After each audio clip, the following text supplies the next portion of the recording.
सुनहरा जंगल में गोपू नाम का एक हाथी रहता था।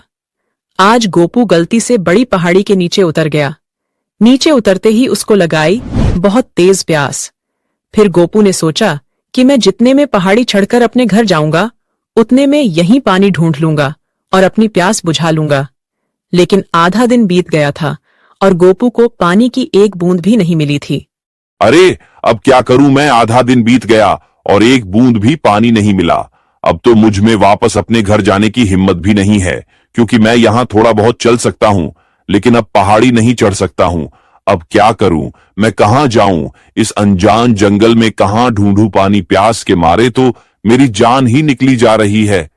अब एक बार इस जंगल से निकल जाऊं फिर कभी यहाँ वापस नहीं आऊंगा। मैं तो अपनी पहाड़ी के पीछे ही ठीक था। गोपू को अपनी गलती का एहसास हो रहा था। गोपू इतना सोचते ही पानी खोजने के लिए वहां से आगे बढ़ गया। गोपू थोड़ी दूर ही गया और उसे रास्ते में एक लोमड़ी का बच्चा जाल में फंसा हुआ मिला। लोमड़ी का बच्चा बहुत तेज रो रहा था और बहुत तड़प रहा था। गोपू ने तुरंत जाकर जाल को निकाल दिया और लोमड़ी के बच्चे को आजाद कर दिया और बोला, बेटा कौन हो तुम और जाल में कैसे फंस गए थे? मुझे बताओ, क्या यह तुम्हारे किसी दुश्मन ने किया है? तुम्हारा कोई दुश्मन हो तो मैं उसे समझा दूंगा और तुम्हारी दोस्ती करा दूंगा। पहले तो हाथी अंकल जी, आपका बहुत बहुत धन्यवाद। अगर आप नहीं आते तो मेरा क्या होता। मैं तो गुफा के पास रहने वाली लोमड़ी का बच्चा हूँ, लेकिन आप तो इस जंगल के नहीं लग रहे हो। शायद आप भटक गए हो। यहाँ तो दूर दूर तक पानी नहीं है, तो एक भी जानवर यहाँ आता नहीं है। पता नहीं आप कैसे आ गए हो यहाँ, लेकिन आप सही वक्त पर आए हो। ये जाला गांव के एक जानवर पकड़ने वाले ने लगाया था। इस जाल में गलती से मैं फंस गया था।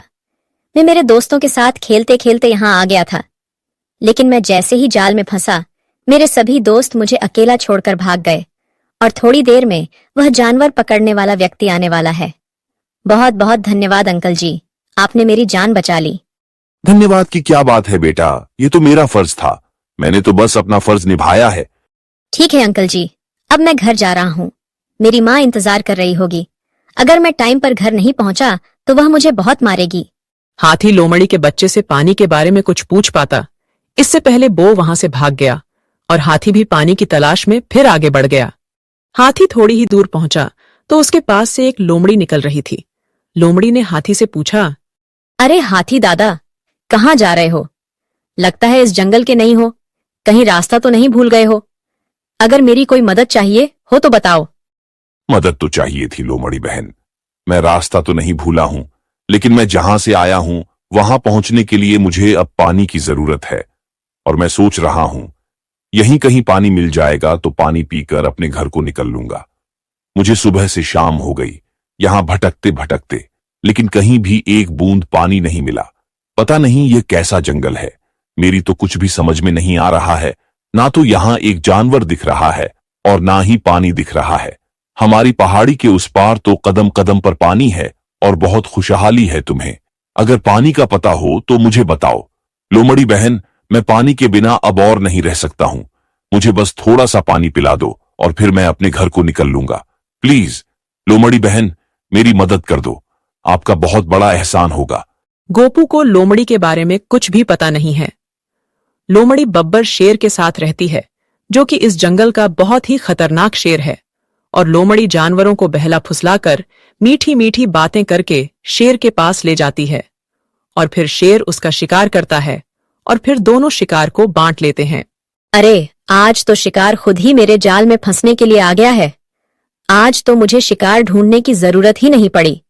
आज तो मजा आ गया। अब मैं इसको शेर के पास ले जाती हूँ और फिर शेर महाराज इसका शिकार करेंगे। इस हाथी को देखकर तो शेर महाराज बहुत खुश हो जाएंगे। यह तो बहुत ही बड़ा हाथी है, इससे तो हम दोनों का 10-12 दिन का काम आराम से चल जाएगा। क्या हुआ लोमड़ी बहन, क्या सोच रही हो? अगर तुम्हें पानी का पता नहीं है तो चिंतित होने की कोई बात नहीं, मैं खुद ढूंढ लूंगा। नहीं नहीं हाथी दादा, पानी की तो बहुत व्यवस्था है। चलो मेरे साथ। अब तुम्हें भटकने की कोई जरूरत नहीं है। तुम हमारे मेहमान हो।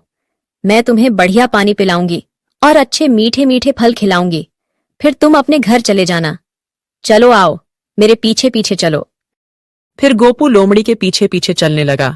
फिर लोमड़ी हाथी को गुफा के पास ले गई और हाथी से कहा, हाथी दादा, तुम यहीं रुको। मैं तुम्हारे लिए कुछ फल लेकर आती हूँ और पानी लेकर आती हूँ। मैं जब तक ना आऊं तुम यहीं रुकना, कहीं नहीं जाना। फिर लोमड़ी गुफा के अंदर गई और उसने देखा कि वहां तो शेर है ही नहीं है। फिर लोमड़ी समझ गई थी, शेर तो कहीं शिकार के लिए निकल गया है। फिर उसने सोचा कि अगर हाथी को समझ में आ गया कि हमने उसे फंसाया है, तो वह शेर के हाथी दादा, तुम यहीं रुकना, मैं तुम्हारे लिए पानी और फल लाती हूँ। हाथी को समझ आ गया था कि चतुर लोमड़ी उसे फंसा रही है। वहां से भाग गया।